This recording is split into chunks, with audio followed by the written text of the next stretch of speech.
आज के चुनाव परिणामों में छत्तीसगढ़ ही सबको चौंका रहा है।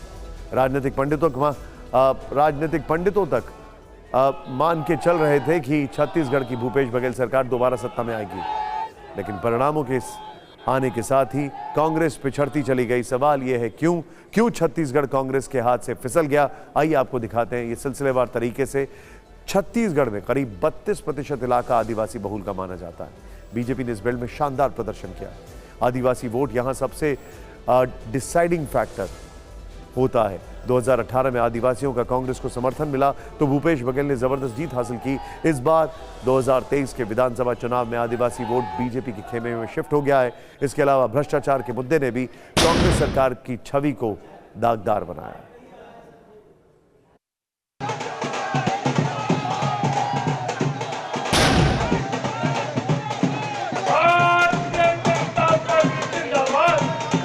छत्तीसगढ़ में भी मोदी मैजिक चला और छत्तीसगढ़ कमल छाप हो गया। प्रदेश स्तर के नेताओं को पीछे कर प्रधानमंत्री मोदी के चेहरे पर चुनाव लड़ना बीजेपी के लिए बेहद कारगर साबित हुआ।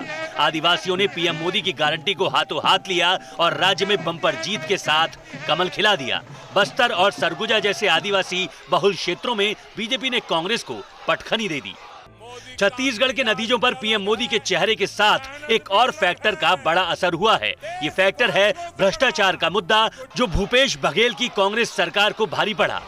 छत्तीसगढ़ में बीजेपी के लिए पीएससी घोटाले को मुद्दा बनाना फायदेमंद साबित हुआ। पीएससी में नेताओं और अधिकारियों के बेटे बेटियों के चयन का आरोप लगाकर बीजेपी ने बघेल सरकार को घेरा। विधानसभा चुनाव से ऐन पहले महादेव ऐप घोटाले में आरोप लगने के बाद बघेल सरकार बैकफुट पर आई। इसके बाद जब जनता वोट करने कतार में खड़ी हुई तो उसके दिमाग में भ्रष्टाचार का मुद्दा हावी रहा।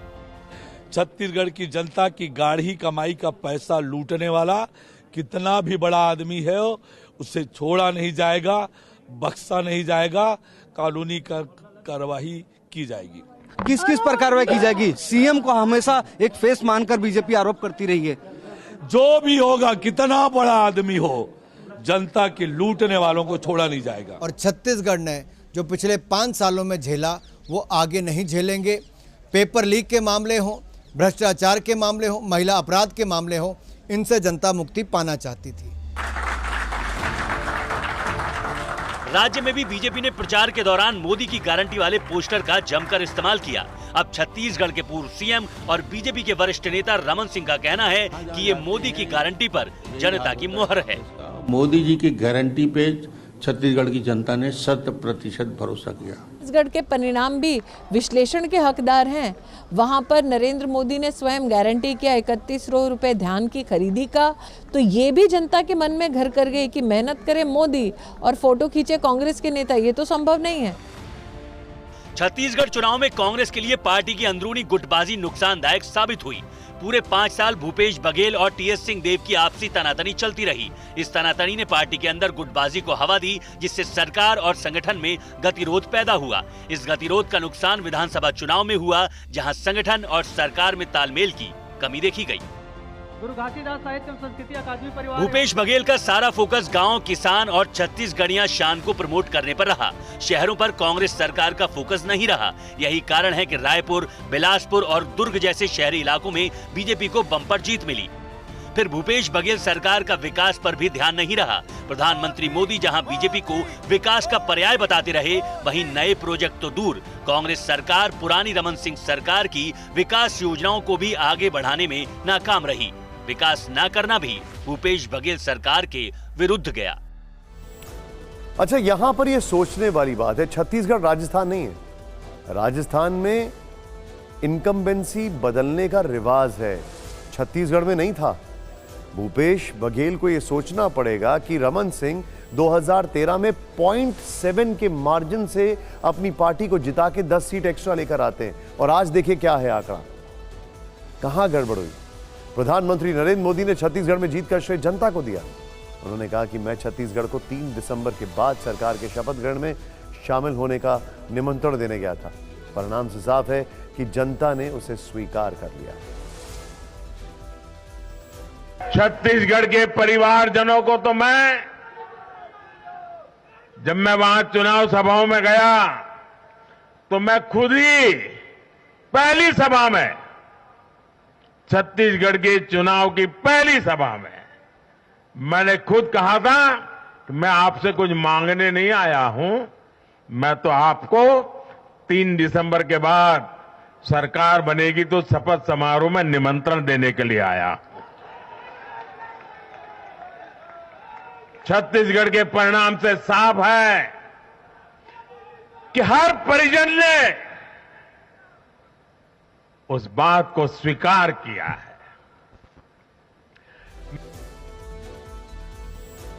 ज्यादातर एग्जिट पोल में राजस्थान में बीजेपी की सरकार बनती दिखाई दी थी, तो आज सही साबित हुआ। लेकिन सवाल यह है कि राजस्थान में बीजेपी रिवाज कायम करने में कामयाब कैसे रही? पार्टी की जीत के 9 बड़े फैक्टर्स क्या? आइए देखते हैं। अब यह बहुत इंटरेस्टिंग इलेक्शन है, क्योंकि मुझे याद है राजस्थान में एक सभा में प्रधानमंत्री ने कहा था कि हमारे यहां कोई चेहरा नहीं है, कमल ही हमारा चेहरा। अब देखते हैं। पहला, पीएम मोदी के चेहरे पर विश्वास।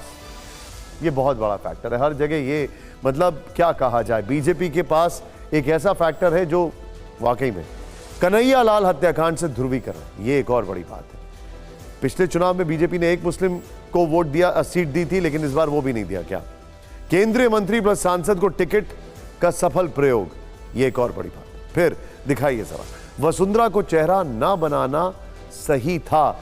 अब इन द रेट्रोस्पेक्ट दिखाई देता है सही था, क्योंकि आंकड़े देखिए, आंकड़े आपके सामने हैं। नेक्स्ट दिखाइए। फिर 5वां फैक्टर, ओपीएस और चिरंजीवी योजना फेल हुई। बीजेपी ये कहती है कि कर्नाटक और हिमाचल में जो कांग्रेस ने वादे किए वो पूरे नहीं कर पाए, इसलिए उनके इनके वादों पर यहां पर भी यकीन नहीं था। आगे बढ़िए, ये देखिए जो फैक्ट्स हैं। कांग्रेस की मुफ्त रेवड़ी नहीं चली। अब ये बड़ा फैक्टर है, अगर कांग्रेस ने यहां पर मुफ्त रेवड़ी चली, बहुत सारी चीजें की, वो एक बहुत बड़ा फैक्टर है। नेक्स्ट दिखाइए। फिर गहलोत पर लाल डायरी भारी पड़ी, ये एक और फैक्टर है। फिर गहलोत पायलट विवाद महंगा पड़ा, ये सबको पता है। और फिर सरकार बदलने का रिवाज कायम है। एक बड़ा फैक्टर जो हम इग्नोर नहीं कर सकते हैं, और वो यहां पर बहुत बड़ा फैक्टर है। पहला फैक्टर, डर के मारे अपनी पार्टी में, क्योंकि ऑलरेडी विवाद चल रहा था, अशोक गहलोत ने करीब 97 अपने एमएलएस को रिपीट किया, टिकट दिया उनको वापस। वहां पर एंटी इनकम्बेंसी बहुत जोर से लगी। 97 या 90 के आसपास कुछ नंबर है, उनको वापस टिकट दिया गया था चुनाव लड़ने के लिए।